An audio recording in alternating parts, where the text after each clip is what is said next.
रुकिए दोस्तों, अगर यूकेपीएससी या यूके ट्रिपल एससी की परीक्षा में आपका सिलेक्शन सिर्फ एक नंबर से छूट जाए और बाद में पता चले कि वो नंबर किसी कठिन सवाल से नहीं बल्कि राज्य पशु, राज्य पक्षी, उत्तराखंड राज्य पुष्प या उत्तराखंड राज्य की नृत्य जैसे छोटे छोटे फैक्ट्स में गया था, तो दोस्तों सच्चाई यह है कि 99% एस्पिरेंट यही गलती करते हैं। बड़े बड़े टॉपिक से पढ़ लेते हैं लेकिन एग्जाम में नंबर कटते हैं उत्तराखंड राज्य प्रतीक जैसे इजी टॉपिक में। दोस्तों अब एक छोटा सा आपका टेस्ट लेते हैं। ब्रह्मकमल कितनी ऊंचाई पर पाया जाता है? ब्रह्मकमल का साइंटिफिक नेम क्या है? कस्तूरी मृग में कस्तूरी कहाँ पाई जाती है? उत्तराखंड राज्य चिन्ह में 4 नदियाँ कौन सी हैं? उत्तराखंड का राजकीय नृत्य कौन सा है?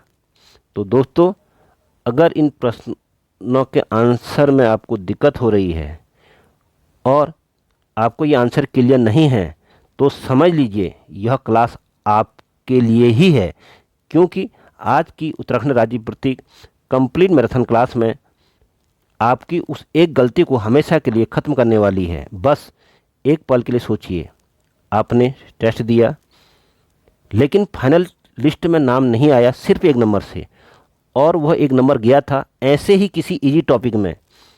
तो दोस्तों लेकिन आज के बाद ऐसा नहीं होगा। आज हम टॉपिक को ऐसे पढ़ेंगे कि हर फैक्ट दिमाग में लॉक हो जाएगा, हर साइंटिफिक नेम क्लियर हो जाएगा, हर डेट और डिटेल याद रह जाएगी।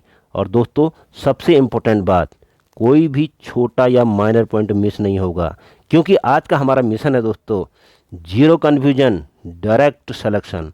तो दोस्तों इस क्लास में हम उत्तराखंड राज्य चिन्ह, उत्तराखंड राज्य पुष्प, उत्तराखंड राज्य पशु, उत्तराखंड राज्य पक्षी, उत्तराखंड राज्य तितली, उत्तराखंड राज्य फल, उत्तराखंड राज्य खेल, उत्तराखंड राज्य गीत, उत्तराखंड राज्य वाद्य यंत्र, उत्तराखंड राज्य की नृत्य, सब कुछ एग्ज़ाम ओरिएंटेड फैक्ट के साथ पढ़ेंगे दोस्तों, ताकि एग्ज़ाम हॉल में आंसर याद ना करना पड़े, खुद सामने आ जाए। तो दोस्तों अगर आप सच में चाहते हैं इस टॉपिक में आपका एक भी नंबर न कटे, तो आप एग्जाम में कॉन्फिडेंट रहें, तो इस क्लास को लास्ट तक ज़रूर देखें। तो दोस्तों बेनिफिट उसी को मिलेगा, सिलेक्शन उसी का होगा जो पूरी वीडियो देखेगा और नोट्स बनाएगा और फैक्ट्स को बार बार रिवाइज करेगा। तो चलिए दोस्तों शुरू करते हैं उत्तराखंड राज्य प्रतीक कंप्लीट दोस्तों महा मैराथन क्लास। तो दोस्तों आगे बढ़ने से पहले हम उत्तराखंड राज्य गठन से संबंधित कुछ महत्वपूर्ण फैक्ट दोस्तों जान लेते हैं। तो दोस्तों सबसे पहले हम उत्तराखंड राज्य गठन के बारे में कुछ दोस्तों महत्वपूर्ण फैक्ट हम पढ़ेंगे। तो दोस्तों उत्तराखंड राज्य विधेयक दोस्तों लोकसभा में कब लाया गया था? दोस्तों 1 अगस्त 2000 को उत्तरांचल राज्य विधेयक लोकसभा में पारित हुआ दोस्तों 1 अगस्त 2000। और ये तारीख दोस्तों बहुत महत्वपूर्ण है कि उत्तरांचल राज्य विधेयक लोकसभा में कब पारित हुआ? दोस्तों 1 अगस्त 2000 को पारित हुआ। और दोस्तों उसके बाद 10 अगस्त 2000 को ये राज्यसभा में पारित हुआ दोस्तों। राज्यसभा में पारित कब हुआ दोस्तों? महत्वपूर्ण तारीख है 10 अगस्त 2000 को ये राज्यसभा में पारित हुआ। इसका मतलब ये दोनों सदनों में 10 अगस्त 2000 को उत्तरांचल राज्य विधेयक 10 अगस्त 2000 को दोनों सदनों में पास हो गया। 1 अगस्त 2000 को लोकसभा में पारित हुआ और 10 अगस्त 2000 को कहाँ पारित हुआ दोस्तों? राज्यसभा में पारित हुआ। उसके बाद दोस्तों 28 अगस्त 2000 को उस समय के जो तत्कालीन राष्ट्रपति थे KR नारायण द्वारा स्वीकृति गई, मतलब इस विधेयक को मंजूरी दे दी गई और दोस्तों यह कानून बन गया। और ये तारीख महत्वपूर्ण है दोस्तों 28 अगस्त 2000। उसके बाद दोस्तों 9 नवंबर 2000 को उत्तराखंड भारत का दोस्तों 9 नवंबर 2000 को दोस्तों उत्तराखंड भारत का दोस्तों 27वां राज्य दोस्तों बना। और हिमालयी राज्यों के क्रम में देखा जाए तो ये दोस्तों 11 राज्य के रूप में उत्तराखंड का गठन हुआ और इसकी गजट संख्या दोस्तों 28 इसको प्रदान की गई। तो दोस्तों 9 नवंबर 2000 को भारतीय गणतंत्र के 27वें राज्य और हिमालयी राज्यों के क्रम में 11वें राज्य के रूप में उत्तरांचल राज्य का दोस्तों गठन हुआ। और उसके बाद दोस्तों 1 जनवरी 2007 को दोस्तों 1 जनवरी 2007 को उत्तरांचल का नाम बदलकर उत्तराखंड दोस्तों कर दिया गया। तो दोस्तों उत्तरांचल का नाम बदलकर उत्तराखंड कब किया गया? 1 जनवरी 2007। अब दोस्तों राजधानी से महत्वपूर्ण संबंध जान लेते हैं। तो दोस्तों उत्तराखंड की राजधानी देहरादून यह स्थायी है दोस्तों। और दोस्तों गैरसैंण जो राजधानी ग्रीष्मकालीन राजधानी बनाई गई, ये दोस्तों 4 मार्च 2020 को मुख्यमंत्री त्रिवेंद्र रावत द्वारा इसकी घोषणा की गई थी और 8 जून को स्वीकृति प्रदान की गई थी दोस्तों। तो दोस्तों 2 राजधानी वाला उत्तराखंड देश का यह 5वां राज्य है दोस्तों। और दोस्तों राज्य का नाम 31 दिसंबर 2006 तक उत्तरांचल था और 1 जनवरी 2007 से इसका नाम दोस्तों क्या पड़ गया? उत्तराखंड दोस्तों पड़ गया। और दोस्तों उत्तराखंड में आपातकाल कब लगा दोस्तों? बहुत महत्वपूर्ण क्वेश्चन है, परीक्षा में ये क्वेश्चन बार बार दोस्तों आया है। तो राज्य में 46 दिन का दोस्तों आपातकाल लगा है, राष्ट्रपति शासन लगा है। और दोस्तों राष्ट्रपति शासन कौन से अनुच्छेद पर लगाया जाता है दोस्तों? तो राष्ट्रपति शासन दोस्तों लगाया जाता है 356 और राष्ट्रीयपाल लगाया जाता है 352 और वित्तीय आपातकाल दोस्तों लगाया जाता है 360 के तहत लगाया जाता है। तो उत्तराखंड में राष्ट्रपति शासन कब लगाया गया दोस्तों? ये कब से कब तक प्रभावी रहा? ये 27 मार्च से 2016 से 22 मई 2016 तक दोस्तों प्रभावी रहा और कुल 46 दिन का दोस्तों राष्ट्रपति शासन उत्तराखंड में रहा। तो ये क्वेश्चन भी दोस्तों परीक्षा के लिहाज से दोस्तों बहुत ही महत्वपूर्ण क्वेश्चन है दोस्तों। तो दोस्तों अब हम बात करेंगे प्रतीक चिन्हों की बात करेंगे दोस्तों। तो दोस्तों किसी भी राज्य की पहचान उसके राज्य चिन्ह से होती है और दोस्तों उत्तराखंड का ये राजकीय चिन्ह 9 नवंबर 2000 को अपनाया गया और यही वह दिन था दोस्तों जब उत्तराखंड राज्य का गठन हुआ। इसलिए राज्य के जन्म के साथ ही इसकी पहचान के रूप में राज्य चिन्ह भी स्थापित दोस्तों किया गया था। और अब इस चिन्ह को दोस्तों थोड़ा ध्यान से देखते हैं। तो दोस्तों उत्तराखंड राज्य चिन्ह का आकार कैसा है दोस्तों? इस बार इसको गौर से देखिए, उत्तराखंड राज्य चिन्ह का आकार कैसा है? तो दोस्तों ये समचतुर्भुज है। इसकी ये वाली लाइन देखिए, ये लाइन देखिए और इस लाइन को देखिए, ये लाइनें, ये चारों लाइनें दोस्तों बराबर हैं और आमने सामने की भुजाएं दोस्तों एक दूसरे के पैरेलल हैं, समांतर हैं, एक दूसरे पैरेलल हैं। तो ये एक समचतुर्भुज की दोस्तों आकृति बन रही है और आकार में कुछ दोस्तों डायमंड शेप का ये लग रहा है। और यह दोस्तों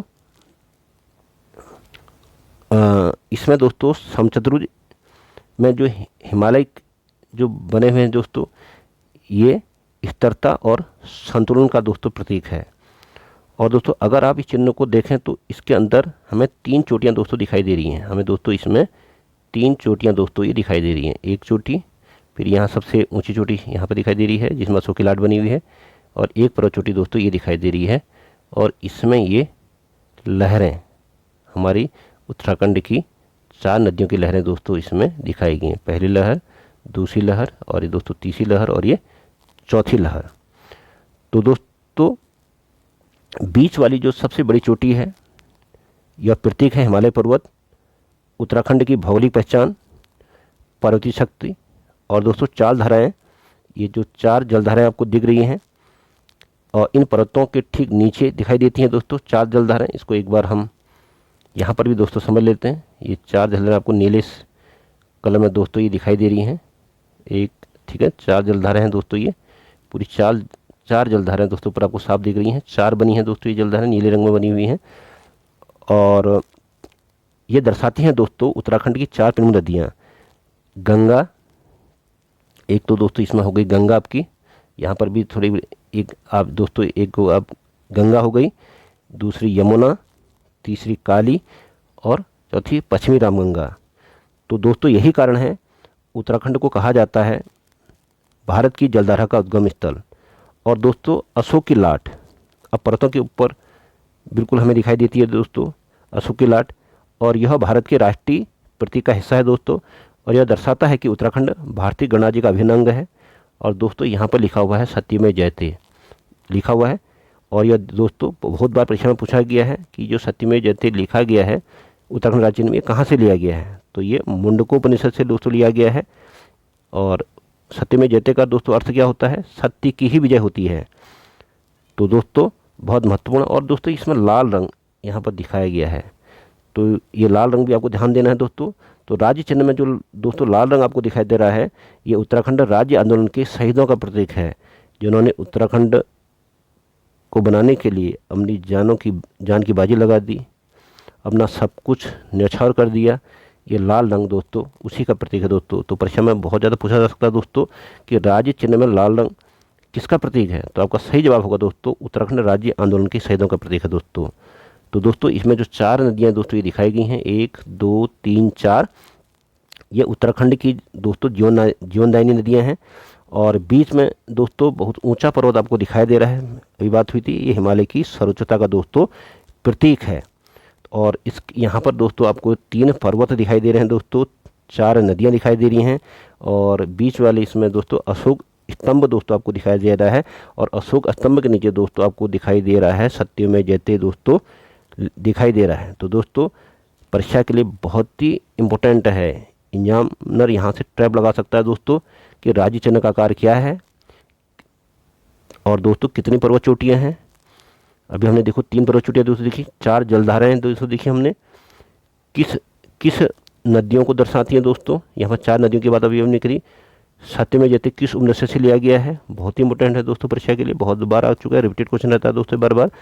लाल रंग किसका प्रतीक है दोस्तों, अभी हमने आपको दोस्तों बता दिए उत्तराखंड के जो है शहीद क्रांतिकारियों का ये प्रतीक है, जिन्होंने उत्तराखंड को बनाने में अपने जान की दोस्तों बाजी लगा दी थी।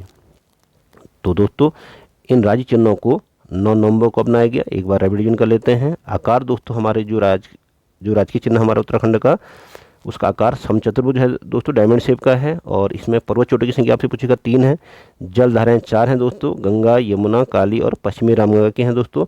और ऊपर दोस्तों अशोक की लाट है और उसके नीचे सत्यमेव जयते दोस्तों लिखा है। और ये सत्यमेव जयते कहाँ से लिया गया, इसका स्रोत क्या है दोस्तों, मुंडकोपनिषद है। और दोस्तों इसमें जो लाल रंग है ये राज्य आंदोलन के शहीदों का प्रतीक है। तो दोस्तों अब आपने उत्तराखंड राज्य चिन्ह को बहुत अच्छी तरह समझ लिया होगा। अब हम बढ़ेंगे अगले महत्वपूर्ण विषय की ओर। उत्तराखंड दोस्तों राज्य पुष्प के बारे में हम आपको डिटेल से अब अध्ययन कराएंगे दोस्तों अब हम बढ़ेंगे महत्वपूर्ण विषय की ओर। दोस्तों जो उत्तराखंड का राज्य पुष्प के बारे में दोस्तों हम पढ़ेंगे, ब्रह्मकमल के बारे में पढ़ेंगे दोस्तों। ये एक नेचुरल एल्टीट्यूड बैरोमीटर है दोस्तों। यदि आप लगभग 4800 मीटर से 6000 मीटर पर जो दोस्तों राज्य पुष्प ब्रह्मकमल दोस्तों ये प्लांट पाया जाता है दोस्तों, ये प्लांट पाया जाता है इस ऊंचाई पर। यदि आपको ब्रह्मकमल दिखाई दें, आप जा रहे हों उत्तराखंड के हिमालय क्षेत्र में और आपको ब्रह्मकमल दिखाई दे रहे हों, तो आप समझ जाइएगा आप समतल से 4800 मीटर से लेकर 6000 मीटर की ऊंचाई पर हैं। और दोस्तों यदि आपको कस्तूरी मृग दिखाई दे रहे हों, तो दोस्तों ये पाए जाते हैं लगभग 3600 मीटर से 4400 मीटर। ठीक है दोस्तों, ब्रह्मकमल से थोड़ी कम ऊंचाई पर दोस्तों पाए जा रहे हैं। उसके नीचे दोस्तों हमारा 2500 मीटर से 5000 मीटर में दोस्तों राज्य पक्षी पाया जाता है दोस्तों। और बुरांस जो दोस्तों पाया जाता है, जो हमारा राज्य वृक्ष है बुरांस, ये 500 मीटर से 4000 मीटर की दोस्तों ऊंचाई पर पाया जाता है दोस्तों। और दोस्तों जो राज्य तितली है कॉमन पिपको, ये 7000 फीट लगभग 2100 मीटर की ऊंचाई में जो टिमरू के पेड़ों पर ये दोस्तों पाई जाती है। तो ये एक प्रकार का दोस्तों नेचुरल बैरोमीटर है। तो कभी भी आपको मोनाल दिखाई दे तो आप समझ जाइए आप 2500 से 5000 मीटर की ऊंचाई पर आप हैं। और ज़बरदस्त नेचुरल बैरोमीटर है दोस्तों ये, कि इन जंतुओं ने किस प्रकार से अपने आप को इस प्रकृति के अनुकूल दोस्तों ढाल लिया है। अब हम दोस्तों बहुत महत्वपूर्ण टॉपिक पर बात करेंगे, राज्य पुष्प ब्रह्मकमल। तो दोस्तों ज़रा सोचिए, अगर यूपीएससी की परीक्षा में यह सवाल आ जाए कि उत्तराखंड का राज्य पुष्प कौन सा है और उसका वैज्ञानिक नाम क्या है और किस ऊंचाई पर यह पाया जाता है, और अगर आपने सिर्फ याद किया है लेकिन बाकी फैक्ट भूल गए हैं या भूल गए, तो समझिए एक पक्का नंबर हाथ से निकल सकता है। लेकिन अब दोस्तों एक दिलचस्प सवाल, क्या आप जानते हैं हिमालय में एक ऐसा फूल भी है जो साल में केवल एक बार खिलता है, अक्सर आधी रात में खिलता है और जिसे भगवान शिव को अर्पित किया जाता है दोस्तों। तो यही पुष्प है दोस्तों ब्रह्मकमल। तो दोस्तों यूकेपीएससी और यूकेट्रिपलसी पिछले पेपर को देखें तो राज्य पुष्प से जुड़े सवाल कई बार दोस्तों पूछे जा रहे हैं, जैसे उसका वैज्ञानिक नाम, ऊंचाई, खिलने का समय और उनकी प्रजातियों के बारे में। और अक्सर स्टूडेंट से साइंटिफिक नेम अक्सर लोग साइंटिफिक नेम दोस्तों भूल जाते हैं। तो दोस्तों हम बात कर रहे हैं उत्तराखंड राज्य पुष्प ब्रह्मकमल के बारे में दोस्तों आज बात कर रहे हैं। दोस्तों यह हिमालय के सबसे दुर्लभ और पवित्र फूलों में से एक माना जाता है। और दोस्तों इसका जो वैज्ञानिक नाम है दोस्तों वो है सोसुरिया अब वेलेटा। सोसुरिया अब वेलेटा है दोस्तों। और यह पौधा दोस्तों एस्टेरेसी कुल का दोस्तों ये पौधा है। तो दोस्तों एस्टेरेसी कुल का ये पौधा है दोस्तों, और यह फूल सामान्य मैदानों में दोस्तों नहीं पाया जाता है। और दोस्तों ये जो ब्रह्मकमल मैंने दोस्तों अभी बताया कि कितनी ऊंचाई पर दोस्तों आपको ब्रह्मकमल मिलेगा, लगभग 4800 मीटर से 6000 मीटर की ऊंचाई पर दोस्तों ब्रह्मकमल पाया जाता है, जहां बर्फ़ जमी होती है, तापमान बहुत कम होता है और इंसान का पहुंचना बहुत ही मुश्किल दोस्तों यहाँ पर होता है। तो दोस्तों अब हम इस ब्रह्मकमल की दोस्तों कुछ विशेषताओं को देखते हैं। तो दोस्तों एक महत्वपूर्ण विशेषता दोस्तों इसकी है कि ये साल में केवल एक बार खिलता है और खिलने का समय दोस्तों इसका जुलाई से सितंबर दोस्तों होता है। और इसका फूल दोस्तों रात में खिलता है और इसके फूल को खिलते हुए देखना दोस्तों बहुत ही शुभ दोस्तों माना जाता है। अर्धरात्रि को ये दोस्तों फूल खिलता है और इसका खिलना बहुत ही दोस्तों शुभ माना गया है। और दोस्तों यह सामान्य मिट्टी में नहीं बल्कि चट्टानों के बीच दोस्तों ये फूल उगता है। और दोस्तों यदि हम इसकी रेयर फैक्ट की बात करें तो इसे ब्रह्मकमल को हिमालयी पुष्पों का दोस्तों सम्राट भी दोस्तों कहा जाता है। और दोस्तों महाभारत के वन पर्व में भी इसका उल्लेख मिलता है। और क्योंकि जब पांडव वनवास में थे और जब द्रौपदी को भी इसकी गंध का एहसास हुआ तो मुग्ध हो गई थी और उन्होंने दोस्तों भीम से इसे लाने को कहा था। तभी रास्ते में भीम की मुलाकात दोस्तों भगवान हनुमान से भी थी और यहीं पर भगवान हनुमान ने भीम का घमंड को दोस्तों चूर किया था। और ये जगह दोस्तों हनुमान चट्टी दोस्तों बताई जाती है। और यहाँ पर भगवान हनुमान ने भीम को बताया था कि वो बद्रीनाथ में स्थित कुबेर के वन में इस फूल को वो खो सकते हैं। और दोस्तों इसके पीछे बहुत सारी पौराणिक मान्यता भी है कि भगवान राम ने भी भगवान शिव की 1000 ब्रह्म कमलों से पूजा की थी। इसलिए दोस्तों भगवान विष्णु को कमल नयन और भगवान शिव को कमलेश्वर भी दोस्तों कहा जाता है। और दोस्तों एक मान्यता और है कि जब संजीवन बूटी के प्रयोग के समय भगवान लक्ष्मण ठीक हो गए थे और इस घटना से देवता बहुत ज़्यादा प्रसन्न हुए थे और उन्होंने स्वर्ग से जो है ब्रह्मकमल की पुष्पबारी दोस्तों की थी। और इन्हीं पुष्पों में से कुछ पुष्प जो है फूलों की घाटी में दोस्तों गिर गए और वहीं से ही दोस्तों ये पुष्प अन्य हिमालयी क्षेत्रों में दोस्तों फैल गए दोस्तों। तो दोस्तों इससे जुड़े हुए बहुत सारी बातें दोस्तों है। अब दोस्तों इसकी हम महत्वपूर्ण विशेषताओं के बारे में बात कर रहे थे।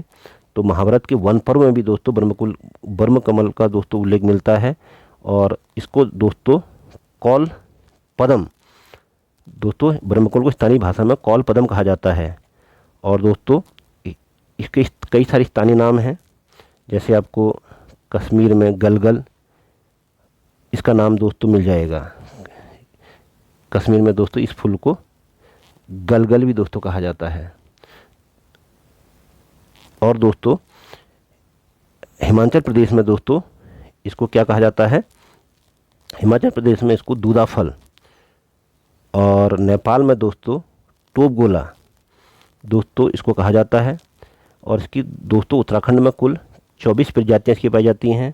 भारत में दोस्तों कुल इसकी 61 प्रजातियाँ हैं और विश्व में दोस्तों इसकी कुल 210 प्रजातियाँ दोस्तों बताई जाती हैं दोस्तों। और दोस्तों ये वर्ष में केवल एक ही बार खिलता है, जुलाई से सितंबर के मध्य दोस्तों ये खिलता है। दोस्तों उत्तराखंड में इसकी जो प्रजातियाँ पाई जाती हैं उनमें सोसुरिया ग्रामिनिफोलिया जिसको फेनकमल कहते हैं, और दूसरा इसकी जो प्रजाति पाई जाती है सोसुरिया लम्पा और सोसुरिया सीमेसोनिया या सोसुरिया ग्रासोफिलिया फीफेरा, जिसको कस्तूरा कमल भी दोस्तों कहते हैं। तो फेन कमल और कस्तूरा कमल, इन दोनों को दोस्तों उत्तराखंड में पाई जाने वाली प्रमुख प्रजातियां हैं। तो दोस्तों एक बार फिर रिवीजन करते हैं, उत्तराखंड में कौन कौन सी इसकी प्रजातियां पाई जाती है जो महत्वपूर्ण है। एक तो जिसको हम दोस्तों फेन कमल कहते हैं, जिसका नाम है सोसूरिया ग्रामिनीफोलिया, और दूसरा नाम मैंने बोला दोस्तों सोसूरिया लंपा, और तीसरा नाम मैंने बोला दोस्तों सोसूरिया सीमेसोनिया, और मैंने जो लास्ट नाम होता कस्तूरा कमल, जिसका वैज्ञानिक नाम है दोस्तों सोसूरिया ग्रासोफिफेरा।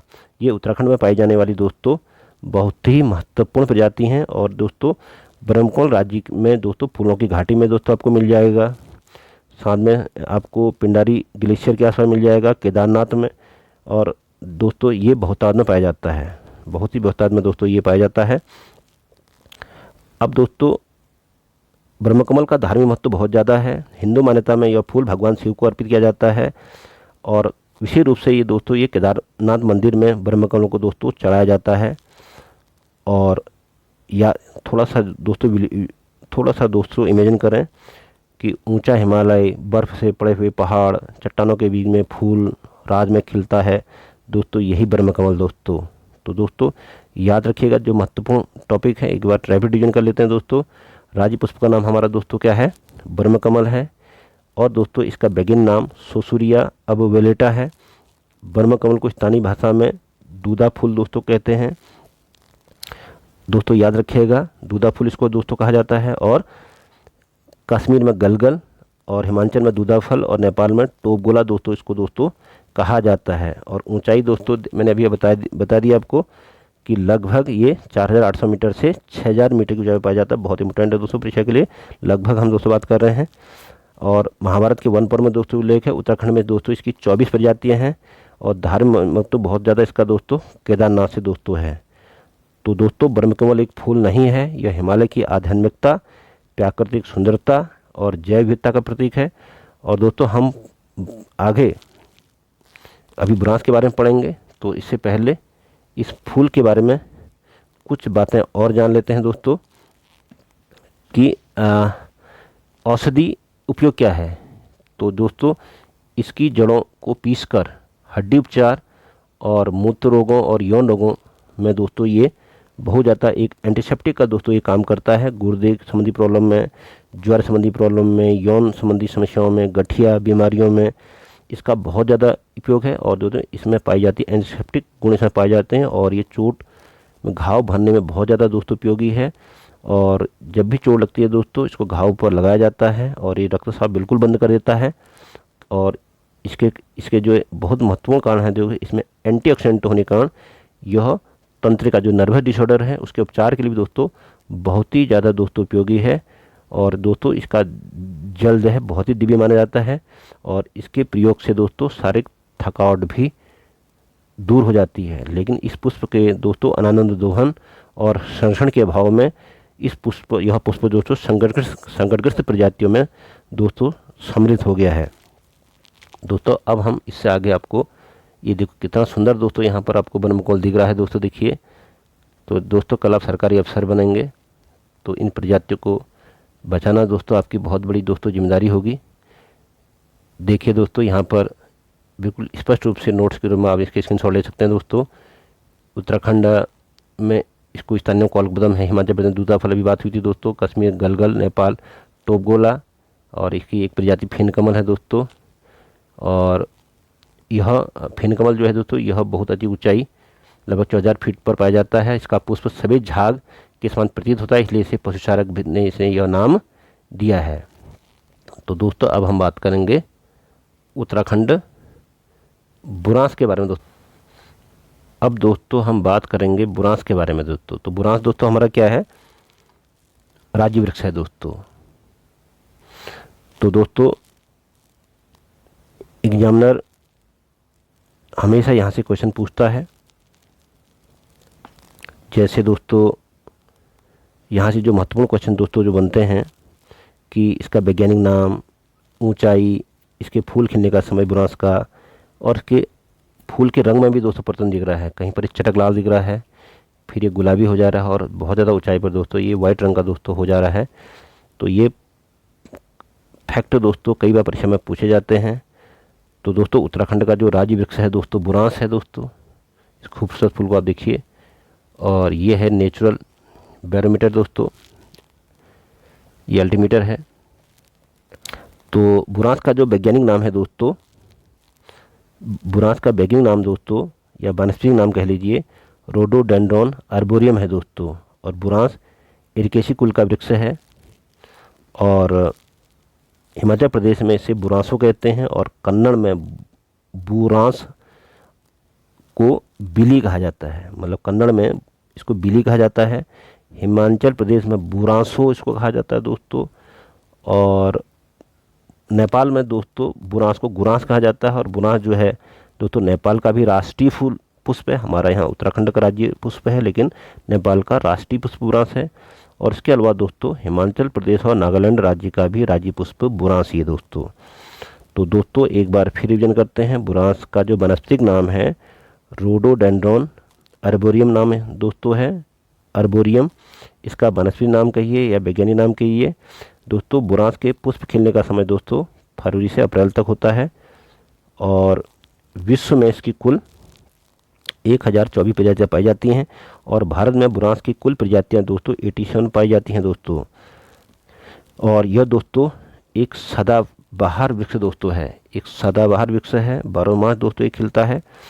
और मैंने दोस्तों अभी तक फूल खिलने का समय बुरांस का जो जब बसंत ऋतु आती है और बुरांस में फूल खिलते हैं। और दोस्तों ये बुरांस में जो फूल खिलते हैं दोस्तों वो फरवरी से अप्रैल के बीच में दोस्तों इसमें फूल आते हैं।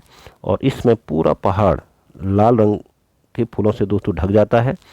और दोस्तों आपको याद रखना है कि नेपाल का भी ये क्या है राष्ट्रीय पुष्प है। और नागालैंड और हिमाचल प्रदेश का भी दोस्तों ये राज्य पुष्प है। तो बुरांस के फूलों से जूस बनाया जाता है। और बुरांस का जूस दोस्तों हृदय रोगों के लिए दोस्तों बहुत ज़्यादा लाभकारी है। और दोस्तों वन अधिनियम 1974 के तहत बुरांस वृक्ष को दोस्तों संरक्षित वृक्ष दोस्तों घोषित किया गया है। तो ये फैक्ट दोस्तों परीक्षा के लिए बहुत महत्वपूर्ण है। विश्व में इसकी दोस्तों 1024 और भारत में 87 प्रजातियाँ इसकी पाई जाती हैं दोस्तों। तो दोस्तों अब दोस्तों बुरांस का जो सबसे इंटरेस्टिंग फैक्टर दोस्तों ये है कि ऊंचाई के साथ इनके फूलों का रंग बदलता है। जैसे आप 500 से 2000 मीटर की ऊंचाई पर जाओगे तो चटक लाल रंग होता है, फिर थोड़ा और ऊपर जाओगे तो ये गुलाबी रंग का हो जाता है। और दोस्तों 11,000 फीट की ऊंचाई पर दोस्तों ये बिल्कुल सफ़ेद हो जाता है दोस्तों। और यह प्रकृति का एक दोस्तों एडॉप्टेशन अनुकूलन के कारण दोस्तों है। जैसे जैसे ऊंचाई पर इसने अपने आप को ढाल दिया है तो दोस्तों ऊंचाई बढ़ने पर पहले लाल फिर गुलाबी और फिर सफ़ेद हो जाता है। और दोस्तों यही है हमारा दोस्तों राज्य पुष्प, राज्य जो वृक्ष है बुरांस। अब दोस्तों हम पढ़ेंगे उत्तराखंड राज्य पशु कस्तूरी मृग, और जो दोस्तों हिमालय का सबसे रहस्यमय जीव माना जाता है। तो दोस्तों जरा सोचिए, अगर यूकेपीएससी या यूकेट्रिपलएससी परीक्षा में यह सवाल आ जाए कि उत्तराखंड राज्य पशु कौन सा है और इसका वैज्ञानिक नाम क्या है, और कस्तूरी नर में पाई जाती है या मादा में, और जो कस्तूरी प्रयोग की जाती है इसका रासायनिक नाम क्या है। तो दोस्तों अगर आपने सिर्फ नाम याद किया है और बाकी फैक्ट नहीं, तो समझिए एक आसान नंबर हाथ से दोस्तों निकल सकता है। बस दोस्तों अब एक बहुत दिलचस्प सवाल दोस्तों, क्या आप जानते हैं कि दुनिया का एक ऐसा जानवर भी दोस्तों है जिसकी खुशबू पूरी दुनिया के लिए प्रसिद्ध है। परफ्यूम बाज़ार में जिसकी बहुत ज़्यादा मांग दोस्तों है, जिसकी वजह से इसका अवैध शिकार होता है दोस्तों, और जो अपनी खुशबू को खुद ही ढूंढता है दोस्तों। तो दोस्तों इसी जीव को दोस्तों बोलते हैं कस्तूरी मृग। और दोस्तों यूकेपीएससी और यूकेट्रिपलएससी पेपर में देखें तो राज्य पक्षी से जुड़े बार बार सवाल पूछे जाते हैं, जैसे इसका वैज्ञानिक नाम, कस्तूरी कहाँ पाई जाती है, कितनी ऊंचाई पर पाया जाता है, संरक्षण केंद्र इसका कहाँ है, और कई बार इसके साइंटिफिक नेम भी स्टूडेंट दोस्तों भूल जाते हैं। तो दोस्तों उत्तराखंड का जो राज्य पशु है दोस्तों कस्तूरी मृग है। और इस कस्तूरी मृग को हिमालयन का मस्क डियर भी दोस्तों कहा जाता है। और दोस्तों कस्तूरी मृग का वैज्ञानिक नाम मास्कस काइसोगास्टर है दोस्तों। इसका वैज्ञानिक नाम जरूर याद कर लीजिए दोस्तों, मास्कस काइसोगास्टर दोस्तों इसका वैज्ञानिक नाम है। और दोस्तों ये जो कस्तूरी मृग है, इसका जो कुल है जो वो अंगुलोटा है, और इसकी जो फैमिली है वो मोसिडे परिवार का दोस्तों ये सदस्य है, मोसिडे परिवार का दोस्तों सदस्य है। और यह जीव मुख्य रूप से हिमालयी क्षेत्रों में पाया जाता है। और दोस्तों यह लगभग 3600 से 4000 मीटर की ऊंचाई पर पाया जाता है। ऊंचाई को जो आप ध्यान रखिए दोस्तों, परीक्षा में यह पूछा जाता है कि कस्तूरी मृग जो उत्तराखंड राज्य पशु है ये कितनी ऊंचाई पाया जाता है, तो लगभग 3600 से 4500 मीटर की दोस्तों ऊंचाई पर ये पाया जाता है। अब दोस्तों हम इसकी विशेषताओं की बात कर लेते हैं दोस्तों कस्तूरी मृग की। तो दोस्तों कस्तूरी मृग सामान्य हिरणों से थोड़ा अलग होता है। कस्तूरी मृग दोस्तों इसके सींग नहीं होते दोस्तों। ऊपरी जबड़े में दो नुकीले, इसके जबड़े में दो नुकीले दांत बाहर को दोस्तों निकले होते हैं। शरीर का रंग भूरा और शरीर पर दोस्तों काले पीले धब्बे दोस्तों हमें दिखाई देते हैं दोस्तों। और दोस्तों एक महत्वपूर्ण फैक्ट इसके बारे में है कि कस्तूरी केवल जो पाई जाती है ये नर मृग में ही पाई जाती है। और दोस्तों कस्तूरी एक ग्रंथि से प्राप्त होती है जो इसके नाभि के पास में होती है। और दोस्तों एक बार में लगभग 30 से 45 ग्राम कस्तूरी ही प्राप्त होती है। और दोस्तों कस्तूरी का जो डिमांड है मार्केट में इत्र बनाने में, दमा की दवा बनाने में, दमा की दवाओं को बनाने में, मिर्गी की दवा बनाने में, हृदय रोग की दवा बनाने, हार्ट रिलेटेड चीज़ जो होती हैं इसका प्रयोग किया जाता है। और दोस्तों इसका जो मुख्य भोजन है कस्तूरी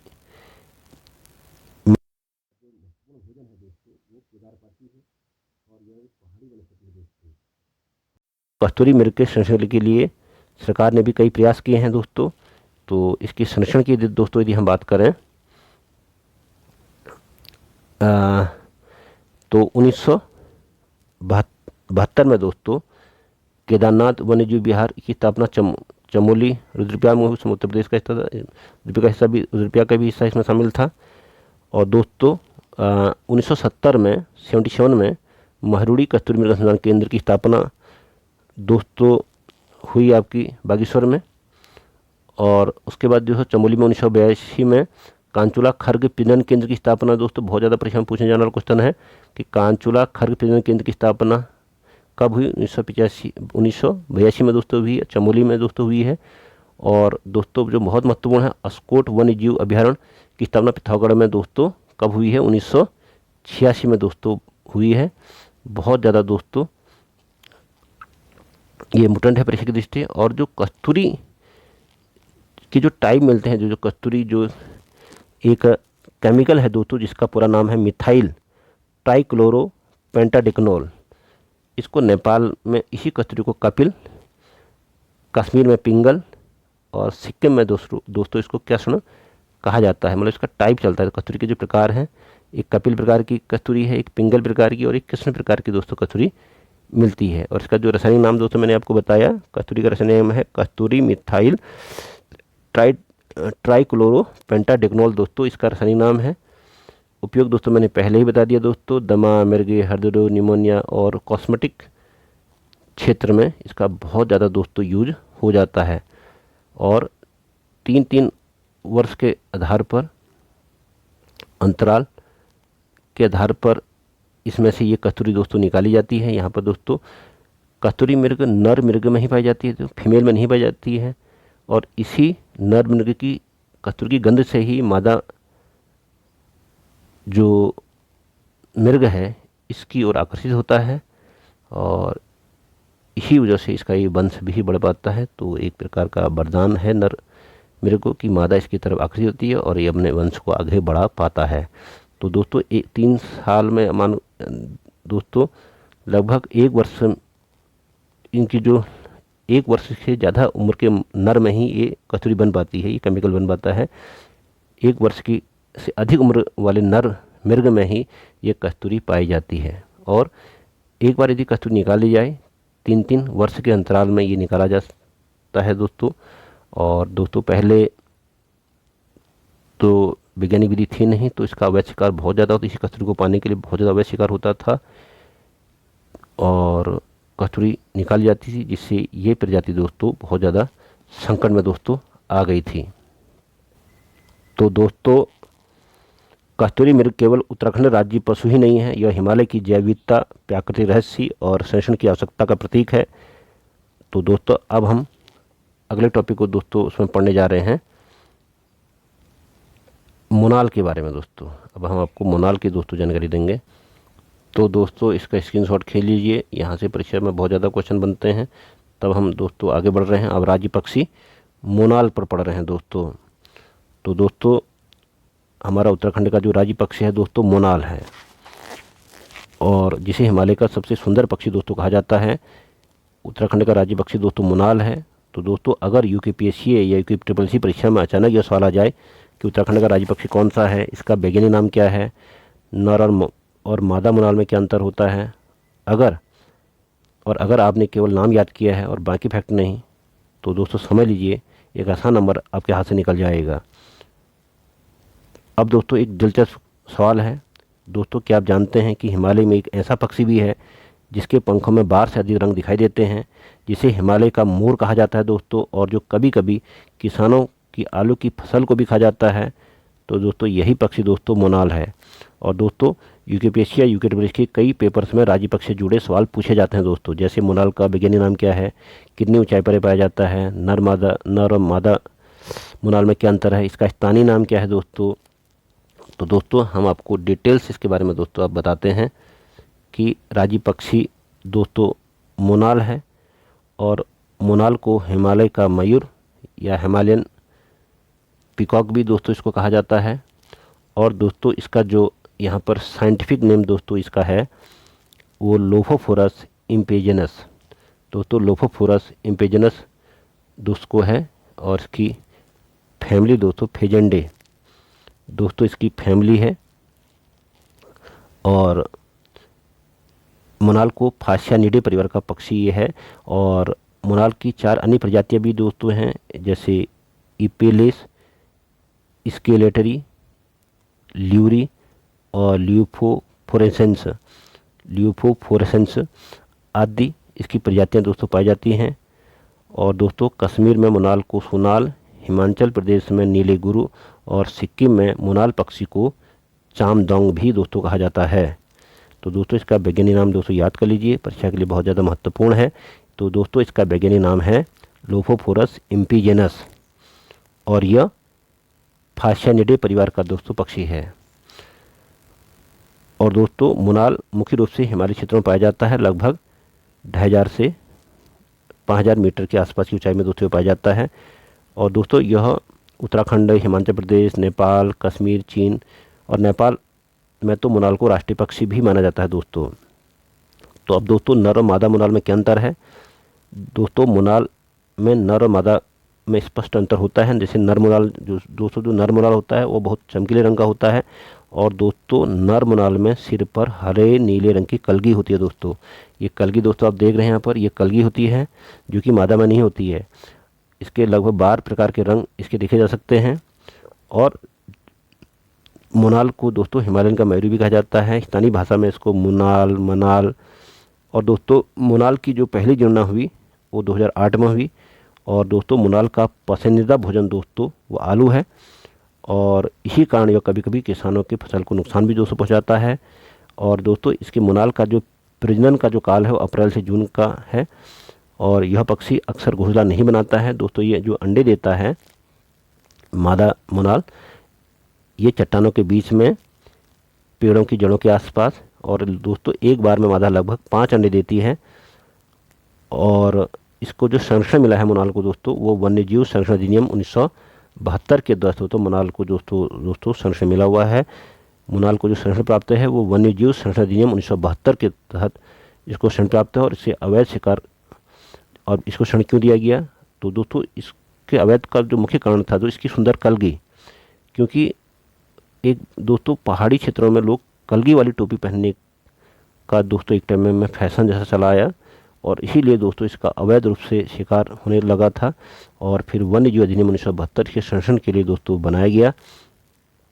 तो दोस्तों हिमालय के जंगल, ऊंचे देवदार के पेड़, उड़ता हुआ एक चमकीले रंग वाला पक्षी जिसके सिर पर कलगी है, तो दोस्तों यही है मोनाल। तो दोस्तों परीक्षा में जो महत्वपूर्ण क्वेश्चन इससे बनते हैं, दोस्तों एक तो राजी पक्षी मोनाल हो गया, अंग्रेजी नाम भी इसका यार्गिम हिमालयन इसको कहा जाता है, पिकॉक भी दोस्तों इसको कहा जाता है, या हिमालयन मोनाल इसको कहा जाता है। वैज्ञानिक नाम दोस्तों इसका क्या है, इसका वैज्ञानिक नाम दोस्तों क्या है, इसका वैज्ञानिक नाम है लोफोफोरस इम्पेजिनियस है। और परिवार दोस्तों मैंने इसका बताया अभी आपको, इसके किस परिवार का सदस्य है, फासियानिडे परिवार का दोस्तों सदस्य है। कितनी ऊंचाई पर पाया जाता है, 2000 से 5000 मीटर की दोस्तों ऊंचाई पर पाया जाता है। और नेपाल का दोस्तों ये राष्ट्रीय पक्षी भी है, और दोस्तों इसका स्थानीय नाम मोनाल भी है। तो दोस्तों और इसमें जो दोस्तों और महत्वपूर्ण फैक्टर जो निकल के आते हैं कि राज्य वन्य जीव जो गणना दोस्तों हुई, उसमें पहली बार 2008 में मोनाल की गणना की कराई गई थी। और दोस्तों 2008 में राज्य में कुल मोनालों की संख्या 919 बताई गई है दोस्तों, 919 दोस्तों यहाँ पर बताई गई है। किसी संख्या दोस्तों मोनालों की संख्या कितनी बताई गई है दोस्तों, 919 दोस्तों बताई गई है। और वन्य जीव अधिनियम 1972 में दोस्तों 6 अनुसूचियाँ हैं, और जिसमें जो पहली अनुसूची दोस्तों है उसमें मोनाल को दोस्तों पहली अनुसूची में दोस्तों मोनाल को रखा गया है। तो दोस्तों एक बार क्विक रिवीजन कर लेते हैं कि मोनाल की कलगी में सजी टोपी के अधिक प्रयोग के कारण हिमालय प्रदेश में इसका भारी शिकार हुआ, जिससे यह बहुत ज़्यादा संकटग्रस्त दोस्तों हुई। और प्री भोजन मैंने दोस्तों उसको बताया, आलू और अन्य कीड़े मकोड़े हुए और प्रजनन काल इसका मई जून है दोस्तों। यह अपना घोंसला दोस्तों नहीं बनाती है, चट्टान के छिद्रों में या पेड़ों की जड़ों में अंडे देती है। एक बार में मादा 5 अंडे देती है, और बच्चों का पालन केवल मादा ही करती है, लेकिन नर केवल उसकी घोंसलों की रक्षा करती है। जहाँ अंडे देती है वहाँ पर उसकी रक्षा जो है कौन करता है, मादा मोनाल दोस्तों करता है। तो इस एक खूबसूरत ये मादा मोनाल का चित्र है जो रंग बिरंगा दोस्तों आपको दिख रहा है, बहुत ही सुंदर पक्षी है दोस्तों। अब दोस्तों मोनाल के क्षेत्रीय नाम अभी हम रिवाइज कर रहे हैं। उत्तराखंड का जो इसका स्थान है मुनियाल या मनियाल, कश्मीर में सोनाल, हिमाचल प्रदेश में नीले गुरु, सिक्किम में चामदांग, नेपाल में डंकन या नेपाल का राष्ट्रीय पक्षी भी है दोस्तों, उत्तर प्रदेश में दतिया, भूटान में दोस्तों इसको भूबी कहा जाता है। और दोस्तों कांग्रेस ने अभी हम बात करी कि वन्य जीव संरक्षण अधिनियम 1972 के तहत अनुसूची फर्स्ट में इसको सम्मिलित किया गया, इसका संरक्षण किया गया दोस्तों। और राज्य में सर्वाधिक मोनाल दोस्तों केदार घाटी में पाए जाते हैं दोस्तों। और इसकी दोस्तों प्रथम गणना 2008 में हुई थी, और उस समय मोनाल की संख्या कुल कितनी दर्ज की थी दोस्तों, 919 दोस्तों दर्ज की गई थी। अब दोस्तों हम आपको अब आगे आज एक महत्वपूर्ण टॉपिक पढ़ा रहे हैं, उत्तराखंड की राज्य तितली कॉमन। दोस्तों जो राज्य तितली कॉमन पीकॉक है दोस्तों, इसका वैज्ञानिक नाम पापिलिया बियार है, और इसे राजकीय तितली का दर्जा दोस्तों 7 नवंबर 2016 को दोस्तों की दिया गया। दोस्तों यूकेपीएससी और यूके परीक्षा में अचानक यह सवाल आ जाए कि उत्तराखंड राज्य तितली कौन सी है, इसका वैज्ञानिक नाम क्या है, और यह किस पेड़ पर अंडे देती है, तो अगर आपको केवल नाम याद किया है और बाकी फैक्टर दोस्तों आपको पता नहीं है, तो समझिए दोस्तों एक आसान नंबर आपके हाथ से दोस्तों निकल जाएगा। अब दोस्तों एक दिलचस्प बात यह है कि आप जानते हैं कि भारत में बहुत कम राज्य में राज्य तितली घोषित की है, उसमें से एक दोस्तों उत्तराखंड है, और उसकी राज्य तितली का नाम दोस्तों कॉमन पीकॉक है। और दोस्तों उत्तराखंड सरकार द्वारा राजकीय तितली कॉमन पीकॉक का नाम बदलने का निर्णय लिया गया है। अब दोस्तों इसका नाम उली बैंडेड पीकॉक किया जा रहा है दोस्तों। अब इसका नया नाम दोस्तों क्या रखा जा रहा है, उली बैंडेड पीकॉक दोस्तों इसका नया नाम रखा जा रहा है। तो दोस्तों यूकेपीएससी और यूके में यह टॉपिक नया है, और कुछ वर्षों से इसमें कई सवाल पूछे जा रहे हैं, जैसे इसका वैज्ञानिक नाम, घोषणा का वर्ष, और अंडे किस पेड़ में देती है, तितली संग्रहालय कहाँ है, और कई बार इसका जो है साइंटिफिक नेम इसका दोस्तों पूछा जाता है। तो दोस्तों उत्तराखंड सरकार ने 7 नवंबर 2016 को कॉमन पीकॉक को राज्य तितली घोषित किया है, और यह निर्णय राज्य वन्य जीव बोर्ड की सिफारिश पर दोस्तों लिया गया है। और दोस्तों एक महत्वपूर्ण तथ्य है कि महाराष्ट्र के बाद उत्तराखंड दूसरा राज्य है जिसने तितली को राज्य प्रतीक घोषित किया गया है। तो दोस्तों कॉमन पीकॉक का जो वैज्ञानिक नाम दोस्तों मैंने अभी बताया था पापिलिया बियार है, इसको याद रखिएगा दोस्तों।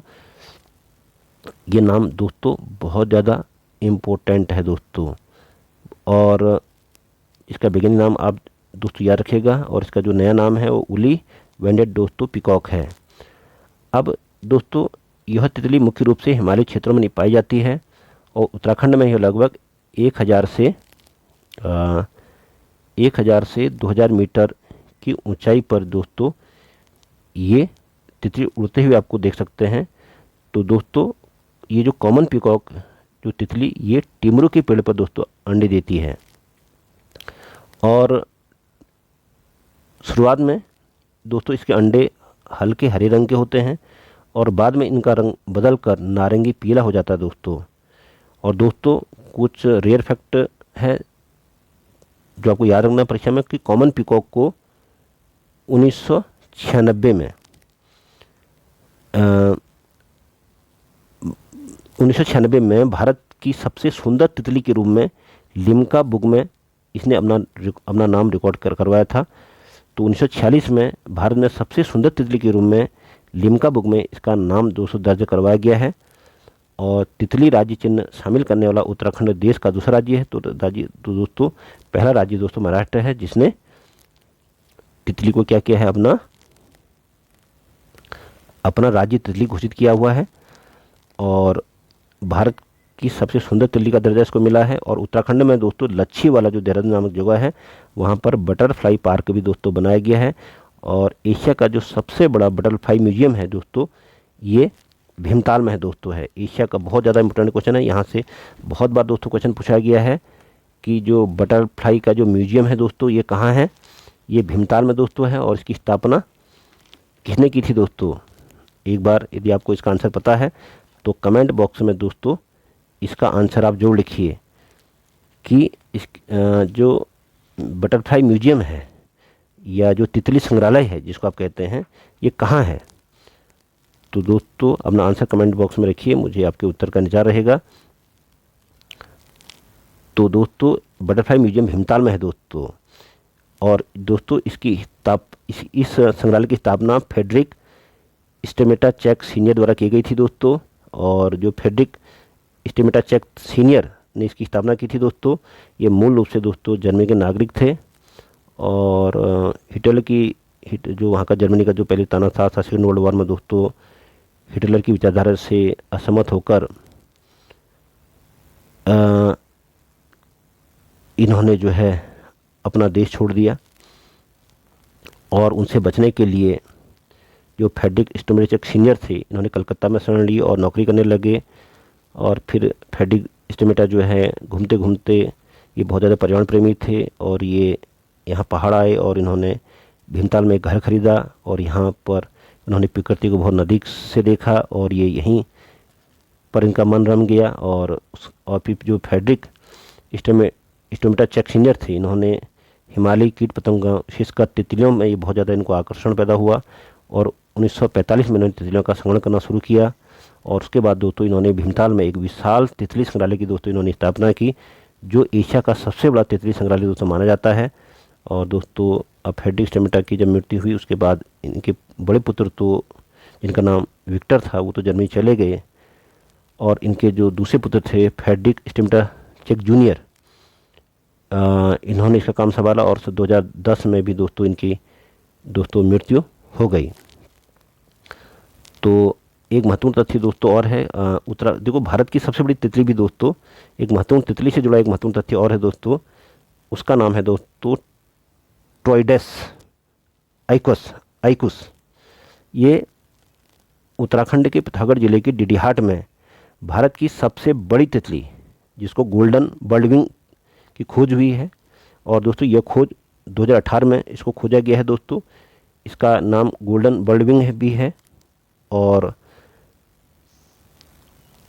2018 में इसकी कुल लंबाई दोस्तों 194 मिलीमीटर है। तो दोस्तों बहुत ज़्यादा इम्पोर्टेंट है कि इससे पहले दोस्तों एक तितली और थी भारत में, जिसका नाम था ट्राइडेस मिनोस। इसकी लंबाई दोस्तों 140 से 190 मिलीमीटर के आसपास थी। और दोस्तों ये जो तितली मिली है ट्राइडेस आइकुस जिसको हम कह रहे हैं, और इसका एक नाम मैंने अभी आपको बताया, जिसको हम गोल्डन बर्डविंग के नाम से भी जिसको जानते हैं, गोल्डन बर्डविंग के नाम से भी जानते हैं, या ट्राइडेस आइकुस इसका नाम है दोस्तों, चाहे इसको आप गोल्डन बर्डविंग कह दीजिए या चाहे ट्रोइडस आइकुस कहिए, बात एक ही है। ये 194 मिलीमीटर की है, और जो इससे पहले जो भारत की जो सबसे बड़ी तितली थी उसका नाम था टाइटस मिनोस नाम था, और उसकी लंबाई 140 से 90 मीटर की है। और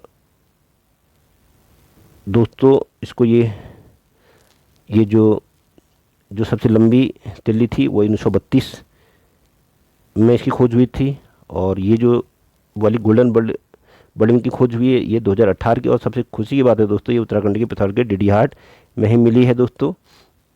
तो दोस्तों कल्पना कीजिए आप कि हिमाचल के जंगल में टिमरू का पेड़ और उसके पार उड़ती हुई चमकीले रंग और काले रंग की तितली यदि आपको दिखे, तो दोस्तों इसकी खूबसूरत पिक्चर दोस्तों मैं यहाँ पर दिखा रहा हूँ, तो आप मंत्र मुग्ध हो जाएंगे तितली को देख के।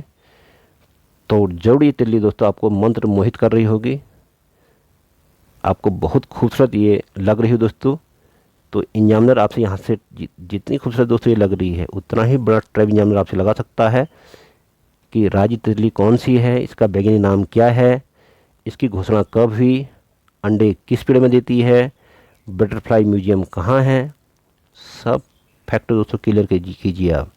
तो एक बार दोस्तों रैपिड रिवीजन कर लेते हैं।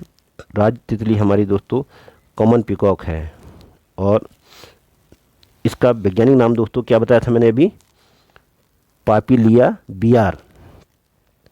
पापिलिया बियार इसका दोस्तों वैज्ञानिक नाम है। और ये उत्तराखंड की राज्य तितली कब घोषित हुई, 7 नवंबर 2016 को। अंडे किस पेड़ में देती है, टिमरू के पेड़ में देती है। बटरफ्लाई पार्क कहाँ बनाया गया है दोस्तों, लच्छीवाला देहरादून में बनाया गया है। और बटरफ्लाई म्यूजियम दोस्तों कहाँ बनाया गया है दोस्तों, भीमताल में दोस्तों बनाया गया है। तो दोस्तों कॉमन पिकॉक केवल एक तितली नहीं है, यह उत्तराखंड की जैव विविधता, प्राकृतिक सुंदरता और पर्यावरणीय महत्व का प्रतीक है। तो दोस्तों अब हम बढ़ेंगे अगले महत्वपूर्ण विषय की ओर, और हम पढ़ने वाले हैं दोस्तों अगला महत्वपूर्ण विषय।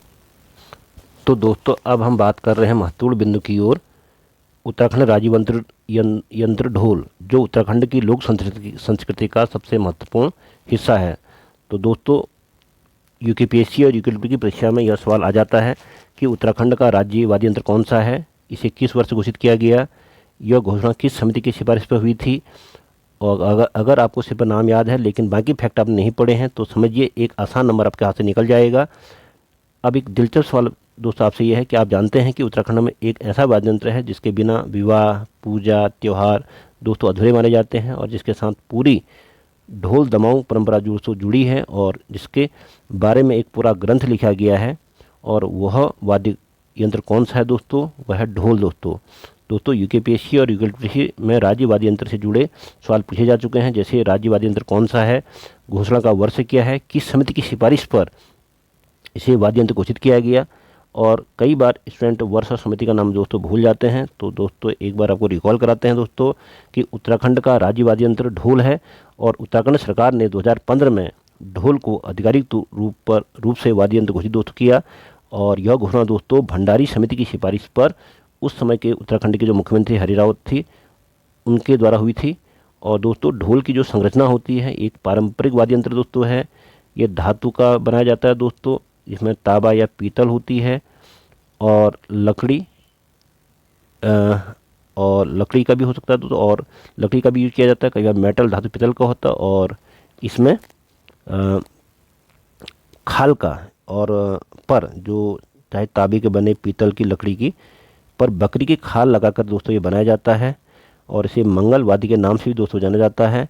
और ढोल दमाऊ वाद्य यंत्र दोस्तों साथ साथ दोस्तों बजाए जाते हैं, एक साथ दोस्तों बजाए जाते हैं, और ढोल को अक्सर दमाऊ के साथ ही दोस्तों बजाया जाता है। इसी कारण इस परंपरा को ढोल दमाऊ परंपरा दोस्तों कहा जाता है। तो दोस्तों उत्तराखंड में ढोल को मंगल वाद्य यंत्र भी कहा जाता है दोस्तों, याद रखिएगा, बहुत महत्वपूर्ण है कि उत्तराखंड में ढोल को क्या कहा जाता है, तो मंगल वाद्य, ये बहुत महत्वपूर्ण फैक्टर है दोस्तों परीक्षा के लिहाज से। लगभग हर मांगलिक कार्य में ढोल बजाया जाता है, विवाह हो, धार्मिक अनुष्ठान हो, त्यौहार हो, ढोल बजाने की परंपरा पर एक ग्रंथ भी लिखा गया है जो ढोल सागर। और दोस्तों बहुत महत्वपूर्ण क्वेश्चन है, एक ग्रंथ है दोस्तों ढोल सागर, और ढोल सागर के प्रमुख ज्ञाता माने जाते हैं दोस्तों उत्तम दास। बहुत ही महत्वपूर्ण दोस्तों एक क्वेश्चन है कि ढोल सागर के जो ज्ञाता हैं दोस्तों वो उत्तम दास जी हैं। और दोस्तों इसलिए इसे जो क्योंकि लोग नृत्य के रूप में, धार्मिक अनुष्ठानों में, सामाजिक समारोह में इसका बहुत ज़्यादा प्रचलन है।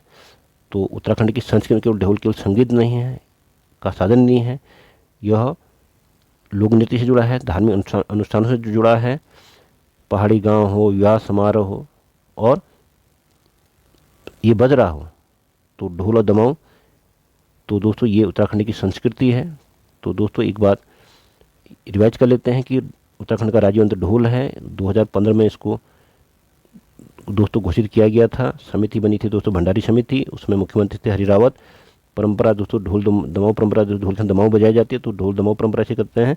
और ग्रंथ दोस्तों लिखा गया ढोल सागर, और जिसके ज्ञाता कौन है दोस्तों, उत्तम दास जी हैं। तो परीक्षा के लिहाज से दोस्तों ये क्वेश्चन बहुत ज़्यादा इंपॉर्टेंट है, ये फैक्ट बहुत ज़्यादा इंपॉर्टेंट है दोस्तों। अब हम दोस्तों आपसे बात करेंगे राज्य गीत, उत्तराखंड राज्य गीत के बारे में दोस्तों आपसे हम बात।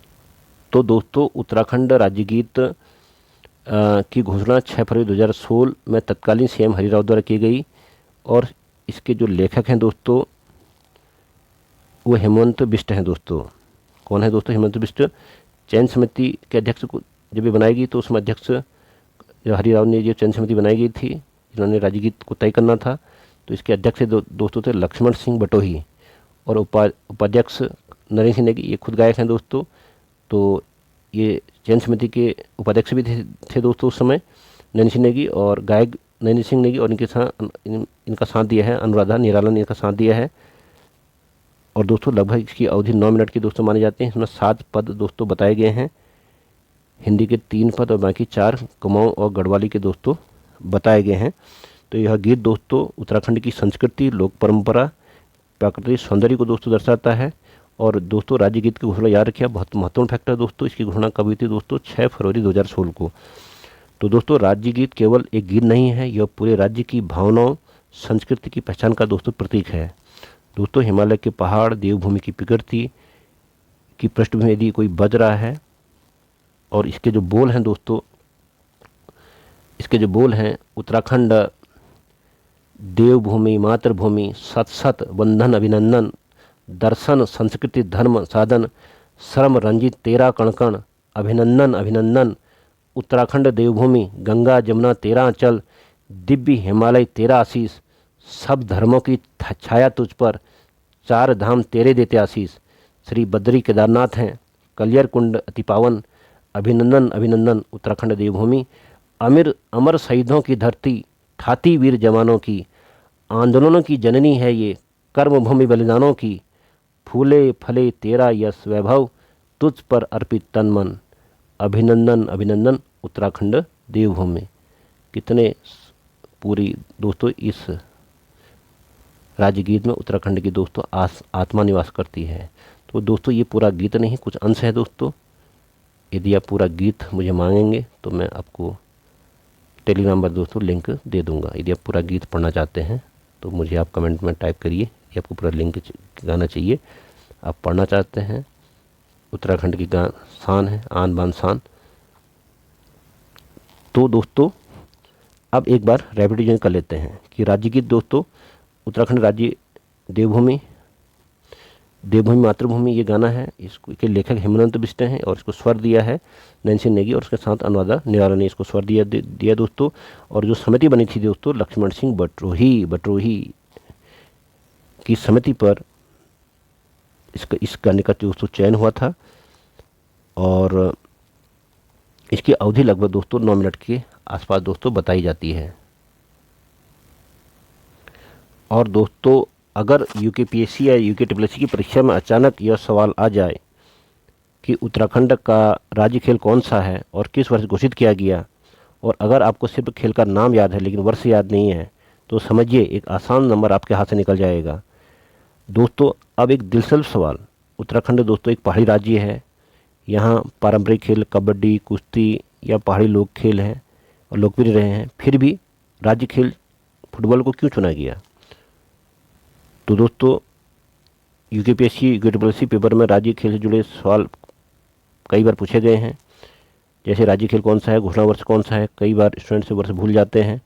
तो दोस्तों उत्तराखंड सरकार ने 2011 में फुटबॉल को राज्य खेल घोषित किया, और दोस्तों इसके पीछे कई कारण हैं। उत्तराखंड के पहाड़ी क्षेत्रों में युवाओं की शारीरिक क्षमता अच्छी होती है, स्टेमिना अधिक होती है। फुटबॉल खेलने के लिए ज़्यादा संसाधन नहीं चाहिए, इसी कारण ये खेल यहाँ बहुत लोकप्रिय हो गया। बस एक फुटबॉल ले लीजिए, एक मैदान चाहिए और खेलते रहिए। तो पहाड़ी क्षेत्रों में फुटबॉल दोस्तों ब्रिटिश शासन के समय उत्तराखंड में कई हिल स्टेशनों और स्कूलों में फुटबॉल खेला जाने लगा और धीरे धीरे यह खेल युवाओं के बीच सबसे लोकप्रिय बन गया। और दोस्तों उत्तराखंड के कई स्कूलों और कॉलेजों में फुटबॉल मुख्य रूप से खेला जाता है। पहाड़ी युवाओं क्षेत्रों की युवाओं की फुर्ती, उनकी जो स्टेमिना है फुटबॉल के लिए बहुत उपयुक्त है। और राज्य खेल घोषित होने के बाद राज्य में फुटबॉल प्रतियोगिताएं बढ़ी। तो दोस्तों आपको याद रखना है कि राज्य खेल फुटबॉल है और इसको राज्य खेल कब घोषित किया गया है, 2011 में। कारण फुटबॉल क्यों बनाया गया, क्योंकि पहाड़ी क्षेत्रों में ये अंग्रेजों के समय से ही क्या था दोस्तों, बहुत ज़्यादा लोकप्रिय था। और यहाँ पर उस समय से ही उत्तराखंड के पहाड़ी मैदानों में, खेतों में इस खेल को खेला जाता था। तो दोस्तों फुटबॉल केवल उत्तराखंड राज्य खेल नहीं है, यह युवाओं की ऊर्जा, फुर्ती और खेल की भावना का प्रतीक है दोस्तों। अब उसके बाद दोस्तों अब हम आपसे बात करेंगे राजभाषा। तो दोस्तों उत्तराखंड की प्रथम राजभाषा कौन सी है, द्वितीय राजभाषा कौन सी है, संस्कृत को किस वर्ष द्वितीय राजभाषा घोषित किया गया। और अगर आप वर्ष भूल गए हैं तो समझिए एक आसान नंबर आपके हाथ से निकल जाएगा। तो दोस्तों अब एक दिलचस्प सवाल है कि उत्तराखंड के कई स्थानीय भाषाएं बोली जाती हैं, गढ़वाली, कुमाऊनी, जौनसारी, फिर भी द्वितीय राजभाषा संस्कृत को क्यों चुना गया। तो दोस्तों यूकेपीएससी और यूकेट्रिपलसी राजभाषा से जुड़े सवाल पूछे जा चुके हैं कि जैसे प्रथम राजभाषा कौन सी है, द्वितीय राजभाषा कौन सी है, घोषणा का अर्थ क्या है। तो अधिकतर स्टूडेंट्स वर्ष भूल जाते हैं। तो दोस्तों एक बार आपको रिकॉल कराते हैं कि उत्तराखंड की प्रथम राजभाषा हिंदी है, जबकि द्वितीय राजभाषा दोस्तों संस्कृत है। और संस्कृत को जनवरी 2010 में उत्तराखंड की द्वितीय राजभाषा घोषित किया गया। अब दोस्तों संस्कृत को ही द्वितीय राजभाषा क्यों चुना गया। तो दोस्तों देवभूमि, क्योंकि यह देवभूमि है दोस्तों, और यह भूमि प्राचीन समय से ऋषि मुनियों की तपोभूमि रही है, वैदिक ज्ञान का दोस्तों केंद्र रही है। यहाँ बद्रीनाथ, केदारनाथ, गंगोत्री, यमुनोत्री स्थित हैं। और इसी कारण राज्य की वैदिक परंपरा को सम्मान देने के लिए संस्कृत को द्वितीय राजभाषा दोस्तों बनाया गया है। अब ये दोस्तों बहुत महत्वपूर्ण है दोस्तों एग्जाम के लिए कि उत्तराखंड की प्रथम राजभाषा क्या है, हिंदी है, द्वितीय राजभाषा संस्कृत है। इसकी घोषणा कब हुई दोस्तों, जनवरी 2010 में हुई। इसका कारण क्या था दोस्तों, उत्तराखंड की वैदिक परंपरा। तो दोस्तों निश्चित रूप से आप इस फैक्ट को याद रखेंगे। अब दोस्तों एक महत्वपूर्ण विषय की ओर आपका हम ध्यान आकर्षित करेंगे दोस्तों, राज्यफल। तो दोस्तों उत्तराखंड का राज्यफल दोस्तों क्या है, काफल है, जो उत्तराखंड पहाड़ों में बहुत प्रसिद्ध जंगली फल है। और उत्तराखंड का जो राज्यफल है दोस्तों काफल है। और दोस्तों इसका वैज्ञानिक नाम मेरिका एक्सक्यूलेंटा, दोस्तों यहाँ पर देख रहे हैं, इसका वैज्ञानिक नाम है मेरिका एक्सक्यूलेंटा है दोस्तों। और दोस्तों काफल को देवों का फल भी माना जाता है। और दोस्तों अगर यूकेपीएससी या यूकेट्रिपलसी परीक्षा में अचानक यह सवाल आ जाए कि उत्तराखंड का राज्यफल कौन सा है, इसका वैज्ञानिक नाम क्या है और यह किस ऊंचाई पर पाया जाता है, और अगर आपको सिर्फ नाम याद है लेकिन बाकी फैक्ट याद नहीं है, तो समझिए एक आसान नंबर आपके हाथ से निकल जाएगा। तो दोस्तों अब दिलचस्प सवाल यह है, क्या आप जानते हैं कि उत्तराखंड में एक ऐसा फल भी है जो केवल कुछ महीनों के लिए ही मिलता है, जिसका स्वाद मीठा और हल्का खट्टा होता है और जिस पर एक प्रसिद्ध लोकगीत भी बना है। ठीक है, एक लोकगीत भी है। और यह फल है दोस्तों काफल। और उत्तराखंड में चाहे आप पटवारी का एग्जाम दे दीजिए, बीडीओ, पुलिस, एसआई, यूकेपीएससी, यूकेट्रिपलसी, किसी का भी एग्जाम दे दीजिए, इसका वैज्ञानिक नाम, ऊंचाई, सांस्कृतिक महत्व, कई बार इसका साइंटिफिक नेम दोस्तों भूल जाते हैं काफल का। तो एक बार मैं फिर आपको याद दिला देता हूँ, इसका जो साइंटिफिक नाम है मेरिका एक्सक्यूलेंटा, इसका जो दोस्तों वैज्ञानिक नाम है। तो उत्तराखंड का जो राज्य फल है दोस्तों काफल है, और यह जंगली फल है जो हिमालयी क्षेत्रों में पाया जाता है। और काफल मुख्य रूप से लगभग 1200 से दोस्तों 2200 मीटर के आसपास की ऊंचाई पर दोस्तों उगता है। और उत्तराखंड के कई जिलों में दोस्तों ये काफल का पौधा पाया जाता है, जैसे अल्मोड़ा, नैनीताल, पिथौरागढ़, चमोली। और दोस्तों काफल का फल छोटे और लाल रंग का होता है, स्वाद में मीठा और हल्का खट्टा होता है। और दोस्तों इसका पकने का समय अप्रैल से जून के महीने में है और यह फल गर्मियों में पहाड़ी क्षेत्रों में बहुत लोकप्रिय होता है। और दोस्तों काफल को देवताओं का फल भी कहा जाता है। और उत्तराखंड पर एक लोकगीत आपने सुना होगा, देखो काफल पाको मैं नीचाख्यो, आपने जरूर एक लोकगीत जरूर सुना होगा दोस्तों, काफल पाको मैं नीचाख्यो। काफल का जो पेड़ है वो हमेशा सदाबहार होता है, तो एवरग्रीन पौधा होता है दोस्तों। और दोस्तों इस काफल में के फल में कई एंटीबायोटिक गुण पाए जाते हैं दोस्तों। और काफल जो ये फल है, जो उत्तराखंड का राजकीय फल है दोस्तों, इसके कई औषधि उपयोग भी हैं। यदि आप काफल खाते हैं दोस्तों गर्मियों में, तो पाचन के लिए बहुत लाभकारी है दोस्तों। ये शरीर को बहुत ऊर्जा देता है। कई पारंपरिक औषधियों में दोस्तों काफल का उपयोग किया जाता है। तो दोस्तों एक बार आप इस टॉपिक को रिवाइज कर लीजिए कि राजकीय फल काफल है। इसका वैज्ञानिक नाम मेरिका एक्सुलेंटा है। ऊंचाई 1200 से 2200 मीटर की ऊंचाई पर है। हम बार बार रिवाइज क्यों करता हूं, ताकि आपके दिमाग में दोस्तों लॉक हो जाए, इसीलिए मैं फैक्ट को बार बार आपसे रिवाइज कराता हूं। और पकने का समय दोस्तों अप्रैल से जून होता है। और लोक गीत भी दोस्तों काफल पाको वाला गाना आपने जरूर सुना होगा दोस्तों। तो दोस्तों काफल एक उत्तराखंड का राज्य फल ही नहीं है, यह पहाड़ों की संस्कृति, लोक जीवन और प्राकृतिक संपदा का भी प्रतीक है। तो दोस्तों अब हम बात करेंगे उत्तराखंड की जो राज्य लोक कला है दोस्तों, ऐपण। तो ऐपण आपको दिखाते हैं दोस्तों। ऐपण आपने ये काफल दोस्तों आप देख रहे हैं, और ये फुटबॉल है दोस्तों, और ये ऐपण है हमारी, ये उत्तराखंड की लोक कला है दोस्तों। यदि उत्तराखंड की लोक कला यदि आएगा दोस्तों ऐपण, तो आप दिवाली के त्यौहार में ऐपण से रिलेटेड स्टिकर आपने दोस्तों जरूर खरीदे होंगे।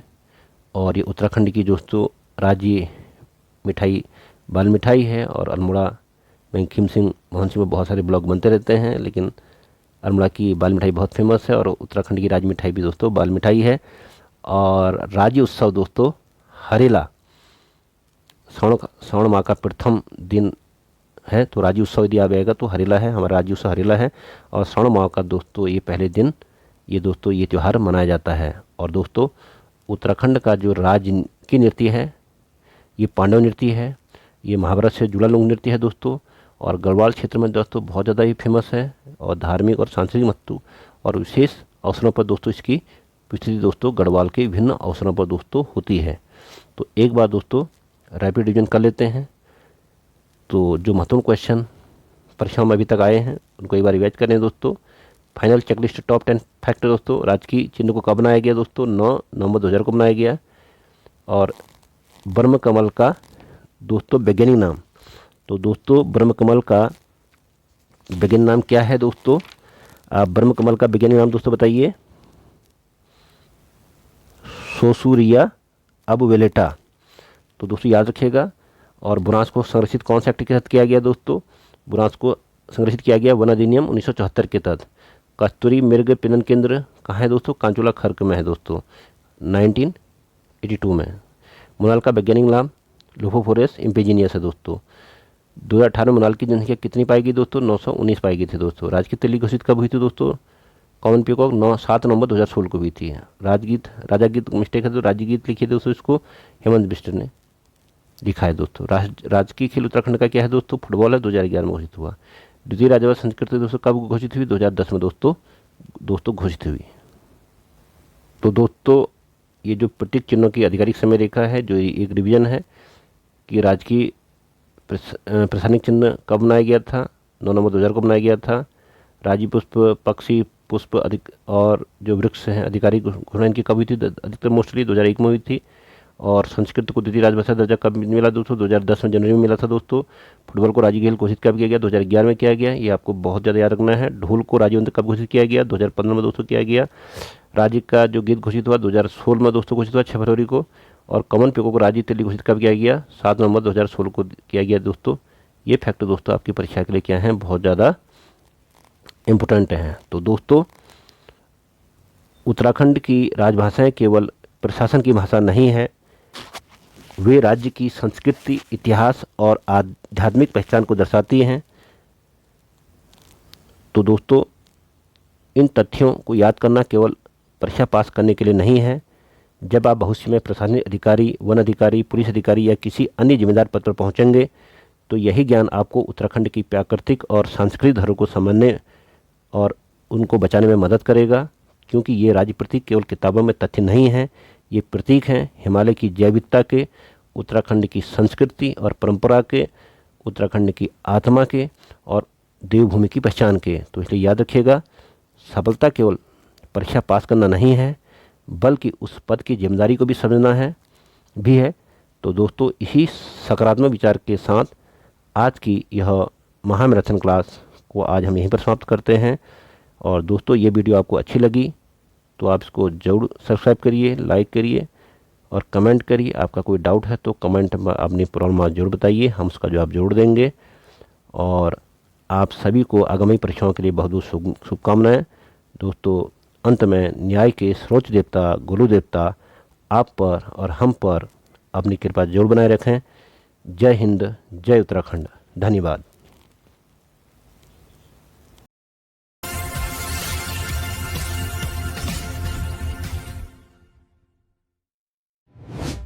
ये वीडियो देखने के लिए आपका बहुत बहुत धन्यवाद। ऐसी ही और जानकारी के लिए हमारे चैनल को सब्सक्राइब करें।